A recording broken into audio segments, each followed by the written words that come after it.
Every year, in the third month of the Islamic calendar, millions of Muslims around the world pause to remember one date, the 12th of Rabi-Ul-Awwal.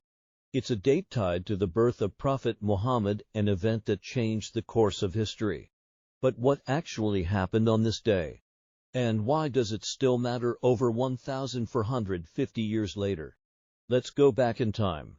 To understand why this date matters, we need to picture Arabia in the late 6th century. It was a land of vast deserts, tribal rivalries, and trade caravans moving between Yemen and Syria.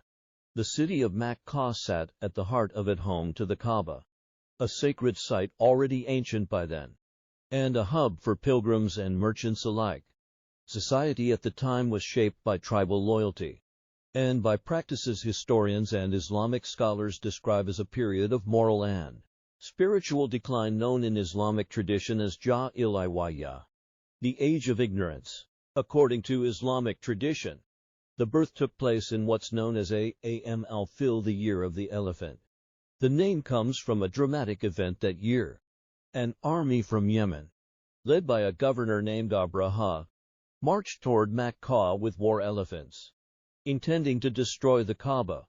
Islamic sources describe the army being turned back before reaching the city, an event even referenced in the Quran's chapter Al-Fil. It was in this same eventful year, in the month of Rabi-Ul-Awwal, that the child who would become Prophet Muhammad was born in Makkah. He was born to Abdullah ibn Abdul Muttalib and Amina bint Wahb, members of the respected Banu Hashim clan. His father, Abdullah, had passed away before his birth, while on a trading journey, meaning the child arrived into the world already fatherless. He was named Muhammad, meaning the praised one, a name that, at the time, was unusual in Arabia.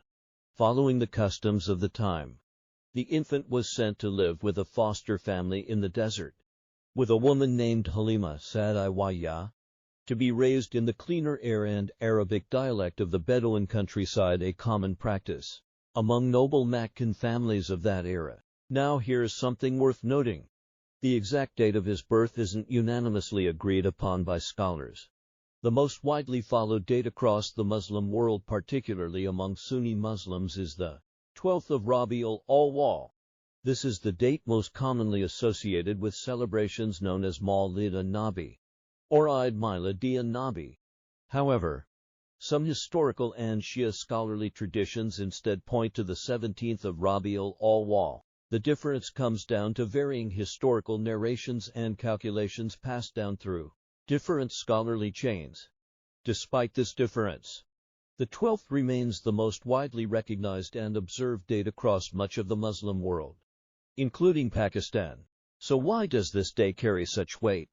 Even today, for many Muslims, it's an occasion to reflect on the character, teachings, and mission of the Prophet, his emphasis on mercy, justice, honesty, and community. Across Pakistan and much of the Muslim world, the day is marked with Miladi gatherings, recitation of Naat, processions, and charitable acts. Streets and mosques are often decorated in green and white, and communities come together for shared meals and remembrance. It's worth mentioning that not all Muslims observe the day the same way. Some scholars view these celebrations as a beautiful expression of love for the Prophet, while others hold the view that such observances weren't practiced in the earliest generations of Islam and should be approached with caution. This is a long-standing and respected difference of opinion within Islamic scholarship. Whatever the perspective, the 12th of Rabi-ul-Awwal remains one of the most significant dates on the Islamic calendar, a moment that connects over 1 billion people today to a story that began in the deserts of Arabia over 14 centuries ago.